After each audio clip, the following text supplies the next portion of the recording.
बात महाराष्ट्र की होगी, जहां की सियासत में इस वक्त एक ही बात की चर्चा है कि आखिर एकनाथ शिंदे गांव से लौटकर क्या बोलने वाले हैं। आखिर खुद को लेकर कायम सस्पेंस पर क्या वो रुख साफ करेंगे।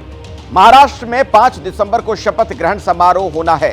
अभी तक महायुति के सीएम पर फैसला नहीं हो पाया है।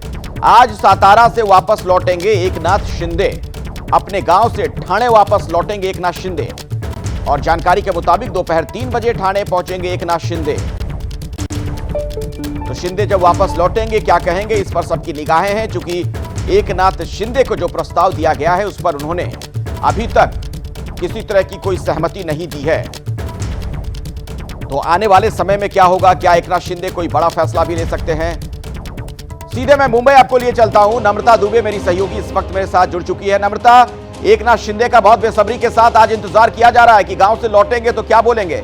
उनके एक विधायक ने तो यहां तक कह दिया था कि जब गांव जाते हैं तो वापस लौटकर कोई बड़ा फैसला लेते हैं शिंदे। जी देखिए अखिलेश, दोपहर 3 बजे सातारा से ठाणे लौटेंगे एकनाथ शिंदे।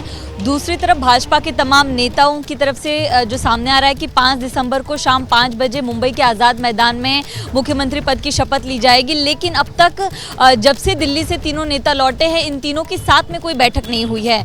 जैसे ही शिंदे मुंबई लौटे थे वो सातारा चले गए और उसके बाद कोई भी बैठक नहीं हुई। और ऐसे में 5 दिसंबर को अगर शपथ की बात की जाती तो उसके पहले महायुति को एक बैठक करना बहुत ज़रूरी हो जाता है, क्योंकि अगर मंत्रिमंडल देना है, उप मुख्यमंत्री बनाना है तो एक मीटिंग ज़रूरी है। लेकिन मीटिंग नहीं हुई है और लगातार शिवसेना के नेता ये कह रहे हैं कि एकनाथ शिंदे नाराज नहीं है। लेकिन एक गौर करने वाली बात यह है कि जब भी किसी नेता की तबीयत खराब होती है तो जो उसके साथी नेता होते हैं उसकी अच्छी तबीयत के लिए कामना करते हैं, फोन करते हैं, सोशल मीडिया पर पोस्ट करते हैं। ना ही देवेंद्र फडणवीस ना ही अजित पवार, उनकी तरफ से कोई बयान आया है एकनाथ शिंदे की तबीयत को लेकर। और अब बताया जा रहा है कि जब 5 तारीख और शाम के 5 बजे का ऐलान भाजपा के नेता कर रहे हैं तो एकनाथ शिंदे आज दोपहर को 3 बजे ठाणे में लौटेंगे। तो ये जो डेवलपमेंट है वो इशारा करते हैं कि कहीं ना कहीं एकनाथ शिंदे नाराज थे, उन्होंने वक्त लिया। अब उसके बाद अपना वो जो फैसला है वो जब महायुति की बैठक होगी शपथ से पहले उसमें डिक्लेयर करेंगे। फिलहाल भाजपा के जो नेता हैं, चाहे सांसद हेमंत सावरा हो, उन्होंने एक पोस्ट किया था जिसमें उन्होंने लिखा था कि देवेंद्र फडणवीस उप मुख्यमंत्री पद की शपथ लेंगे। लेकिन उनके नाम का ऐलान जो है वो भाजपा के किसी नेता की तरफ से नहीं किया गया है, ना ही जो उनके सहयोगी पक्ष हैं महायुति के, चाहे वो अजित पवार गुट हो या फिर एकनाथ शिंदे हो, उन्होंने भी नाम नहीं लिया है। सब यही कह रहे हैं कि भाजपा का उप मुख्यमंत्री होगा। लेकिन अब देखना ये होगा कि जब एकनाथ शिंदे आज लौटेंगे, क्या आज शाम को महायुति की कोई बैठक होती है। आज 1 तारीख है, अभी 5 तारीख के लिए वक्त है, तो या कल या परसों ये बैठक जो है महाराष्ट्र में जो कुछ चल रहा है वो बहुत हैरान करता है, चौंकाता है। जिस तरीके से चुनाव के नतीजों के हफ्ते भर से ज्यादा का वक्त गुजर चुका है और अब भी सवाल बना हुआ है कौन बनेगा मुख्यमंत्री। इसका सीधे तौर पर मतलब तो यही निकलता है कि अंदर खाने सब कुछ ठीक नहीं है, बहुत कुछ चल रहा है, कई तरह की हलचल है।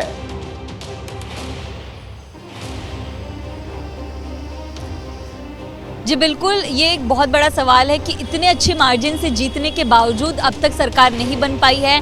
1 सप्ताह से ज़्यादा का वक्त हो गया है और ऐसे में सहमति सिर्फ इस बात पे नहीं बन पा रही है कि मुख्यमंत्री कौन होगा। तो एक बड़ा सवाल होता है और लगातार जो नेता कह रहे हैं कि कोई नाराज़गी नहीं है, वो कहीं ना कहीं फर्जी साबित हो रहा है, क्योंकि शिंदे का अचानक सातारा चले जाना, उसके बाद महायुति की कोई बैठक ना होना, ये एक बहुत बड़ा सवाल खड़ा करता है कि सब कुछ ठीक नहीं है। अगर भाजपा का मुख्यमंत्री बन रहा है तो उसके बाद जो बाकी डिपार्टमेंट्स हैं उसको लेकर भी क्यों सहमति नहीं है। तो तमाम तरह से जो सवाल है वो खड़े होते हैं और इसको लेकर विपक्ष बहुत निशाना साध रहा है महायुति पर। संजय राउत कहते हैं कि अब तक अगर हम जीते होते तो वो राष्ट्रपति शासन लगा चुके होते। तो मजे तो ले रहा है विपक्ष, लेकिन सवाल जो है महायुति पर है कि इतनी अच्छी मार्जिन के बाद का उदाहरण भी दिया जा रहा है नम्रता, कि झारखंड में भी देखिए उसी दिन नतीजे आए थे, वहां मुख्यमंत्री ने शपथ भी ले ली।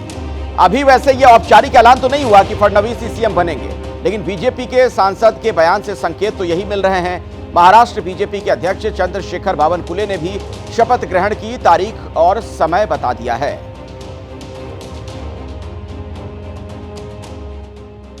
महायुति सरकार का शपथ ग्रहण समारोह माननीय पंतप्रधान नरेंद्र मोदी जी के उपस्थिति में मुंबई के आजाद मैदान पर 5 दिसंबर 2024 को 5 बजे होगा। और तमाम अटकलों के बीच अजीत पवार का एक बयान भी सुर्खियों में है। इस बयान से एक बात साफ हो गई है कि शिंदे सीएम की कुर्सी को लेकर नाराज नहीं हैं। अजीत पवार ने कहा कि दिल्ली में हुई बैठक में यह साफ हो गया था कि सीएम बीजेपी का होगा और दोनों डिप्टी सीएम सहयोगी पार्टियों के होंगे। महायुति नेताओं की दिल्ली में हुई बैठक के दौरान ये फैसला लिया गया है कि महायुति बीजेपी के मुख्यमंत्रियों के साथ सरकार बनाएगी और बाकी दो दलों के उप मुख्यमंत्री होंगे। ये पहली बार नहीं है कि देरी हुई है। अगर आपको याद हो तो 1999 में सरकार गठन में 1 महीने का वक्त।